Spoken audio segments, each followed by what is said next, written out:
Oi, gente, tudo bem? Bom, mais uma vez aqui estamos nesse ambiente virtual cujo objetivo é trocarmos aí algumas ideias para que possamos dar continuidade aí às nossas aulas, ainda que de forma diferente, né? Eu espero que todos estejam bem. O objetivo disso tudo é sempre tentar, da melhor forma possível, dar continuidade às nossas aulas, ao conhecimento, ainda que eu entenda que há muitas dificuldades, desde a impossibilidade de acesso à internet, até mesmo o ambiente que não é propício a você se concentrar.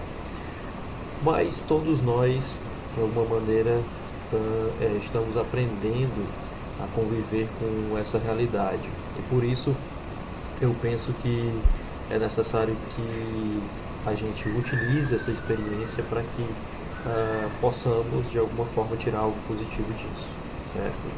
Espero que todos nós passemos por essa situação ilesos, que nenhum familiar da gente, meu, de vocês, sejam contaminados pelo Covid-19, e não tenham complicações. Infelizmente, nós não temos cenários muito positivos, há aí uma situação de desigualdade no Brasil que eu diria prejudica bastante a presença das pessoas em casa, no sentido de ficarem isolados. As pessoas precisam ganhar dinheiro para trabalhar, infelizmente, e a gente sabe que dependendo do dinheiro que o governo oferta e das possíveis soluções, isso fica mais difícil, às vezes obrigando as pessoas a terem que sair para poder se sustentar, não é? Bom, hoje a gente vai falar um pouco sobre o absolutismo, certo? A gente já veio falando sobre o absolutismo há algum tempo. Esse foi o nosso último conteúdo ali da situação que a gente se encontrava aí na normalidade.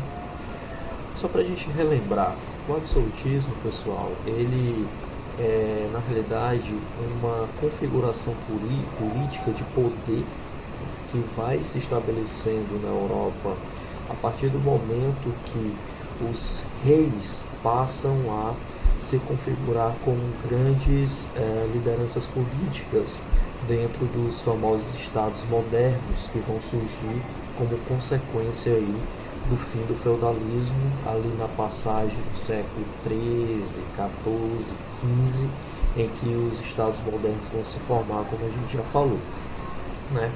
E o absolutismo, ele pode ser entendido como uma situação de alta concentração de poder político na figura do rei, né? De uma maneira mais clara, a gente pode frisar que o absolutismo ele vai, de alguma maneira, fazer com que o rei concentre em suas mãos, né, tanto poder político, quanto poder econômico, quanto poder legislativo, quanto poder jurídico, certo? Isso é muito importante, porque é a configuração desse regime que a gente vai denominar também de antigo regime, sobretudo quando a gente estiver falando das revoluções burguesas lá no século, iniciando no século XVIII e no século XIX, a gente vai perceber que esse antigo regime ele vai ser extremamente questionado, né? Essa configuração vai ser extremamente questionada. Porém, é preciso frisar o seguinte: até que ponto esse poder absoluto de fato se caracterizava como um poder inquestionável, certo? A ideia de que havia limites para esse poder absoluto também deve ser pensado na nossa aula de hoje, ok? Bom, e a primeira configuração que eu quero que a gente pense, reflita, é a gente pensar lá no finalzinho da Idade Média, quando eu falei para vocês que devido à crise do século XIX, você tem aí uma reunião da nobreza feudal em torno desse rei, constituindo aí de alguma maneira uma necessidade de proteção e de manutenção dos privilégios. E eu falei para vocês também que o rei, durante a Idade Média, ele sempre existiu, mas ele era apenas mais um senhor feudal, né? E a gente falou ainda a respeito disso que durante esse período da Idade Média, o feudalismo e a nobreza que existia dentro do feudalismo se configuravam mais em um poder descentralizado. Eu diria que cada nobre mandando ali no seu quadrado. É somente nesta situação de criação dos estados nacionais que a gente vai ter aí a figura do rei com todo esse poder que a gente vai chamar agora de poder absoluto, né? Porém, esse poder absoluto ele não vai se configurar como algo que vai surgir do nada. É preciso de justificativa.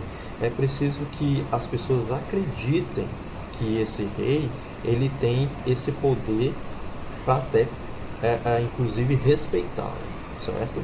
Nesse sentido, o que é que a gente vai perceber? A gente vai perceber que quando os reis passam a existir a partir do século XIV, XV, e essa configuração de poder absoluto passa a ter a concretude da existência, eu diria, a gente vai ter também intelectuais, filósofos, que vão justificar a maneira como esses reis atuam. A gente vai falar de dois deles hoje, certo? Eu vou deixar basicamente esse conteúdo que está nesse slide para vocês depois no Google Classroom, tá? No Google Sala de Aula, e também vou pedir para os diretores de turma postarem para vocês no grupo de WhatsApp. Bom, então veja bem, quem eram esses filósofos e os livros dos quais esses filósofos falavam a respeito desses reis, né? O primeiro deles era Thomas Hobbes, que ele escreveu um livro chamado Leviatã. Ele dizia basicamente que o homem ele era o lobo do próprio homem. O que é que ele quer dizer com isso? Ele quer dizer basicamente que o homem sem um tipo de autoridade, um homem livre, baseado na uma tendência muito grande em não controlar seus instintos. Então seria inevitável para esse homem, sem um tipo de autoridade maior, de alguma maneira conseguir se limitar. E por isso iria tentar resolver os problemas a partir de algum tipo de violência, algum tipo de situação bárbara, né? No sentido de situação sanguinária. E aí ele vai justificando que, devido a essa condição humana, a autoridade real ela passa a ser uma necessidade.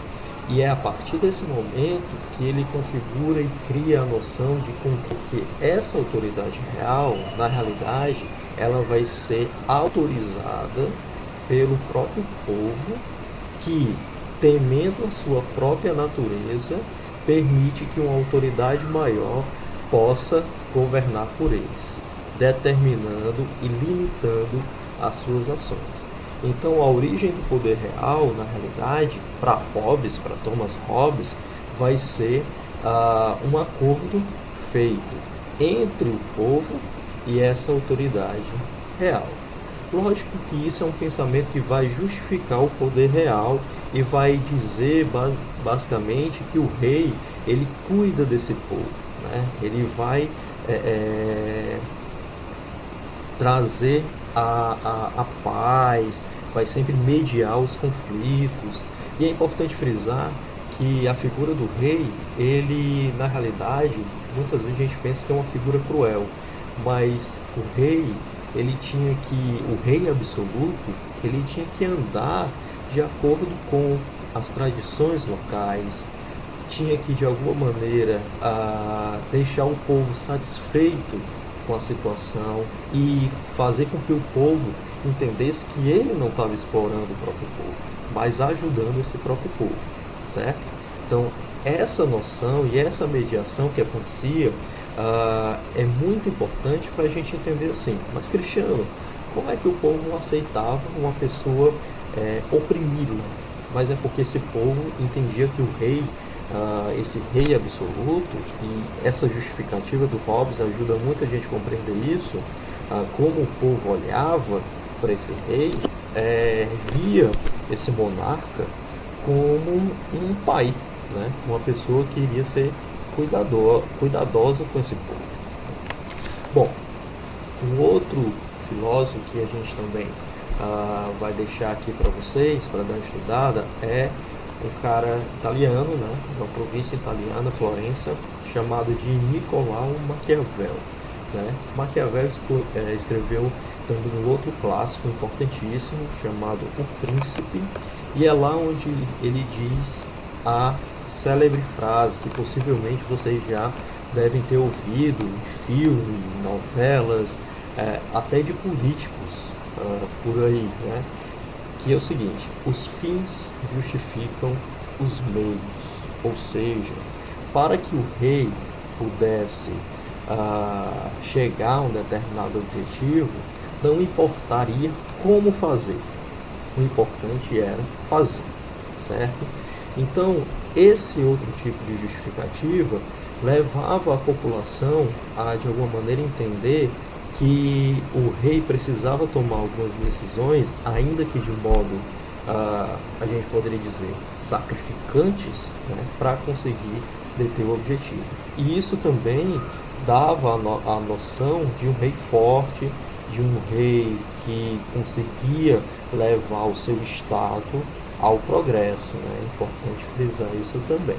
Ok, pessoal? Então essas duas situações é para a gente entender, primeiramente, que o rei absolutista é aquele rei que tem esse poder aí concentrado em suas mãos, poder econômico, político, jurídico e tal, que foi justificado por esses teóricos, porém esse poder ele não era ilimitado, como eu havia falado para vocês.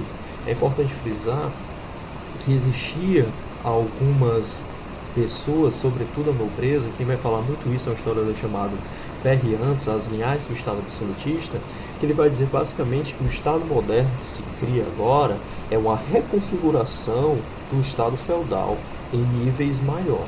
Porém, essa nobreza, essa aristocracia, essa nobreza vindo da terra, ela continuava existindo e continuava pressionando o rei a manter os seus privilégios. Não à toa que a gente vai ter, por exemplo, na França, uma configuração que é os chamados três estados. O primeiro estado era o clero, membros da igreja, o segundo estado, a nobreza, e o terceiro estado, a burguesia, os profissionais liberais, os camponeses e os mais pobres. Quem sustentava essa nobreza e esse clero era o terceiro estado, pagando todos os impostos. Isto é, você tinha aí, entre a nobreza e a família real, uma situação de acordo que fazia com que essas pessoas pudessem permanecer com seus privilégios. E ai do rei se descumprisse esse tipo de acordo, porque afinal, quem vai colocar o rei na posição de rei lá atrás é justamente essa aristocracia, que vai se organizar em torno desse rei e dar poderes a esse rei para poder permanecer com seus privilégios. Então, na realidade, é preciso dizer que os limites do absolutismo, do poder absolutista, estavam muito ligados a essa manutenção dos privilégios da nobreza e também da manutenção de certas tradições. Não adiantava, por exemplo, o rei sair matando o povo a bel prazer, né? Se era um rei que foi colocado, segundo Hobbes, para cuidar do povo, esse rei, na realidade, deveria, de alguma maneira, continuar cuidando desse povo e não ir matando. Então, o rei sempre estava limitado nessas pequenas coerções, eu posso dizer assim, que existia nessa sociedade deste período. Tudo bem, pessoal? O meu tempo de gravação de tela está acabando. Esse recadinho que eu queria dar essa semana para vocês. Dê uma olhada no slide que é o absolutismo e sobre esses pensadores. Muito obrigado e até a próxima semana.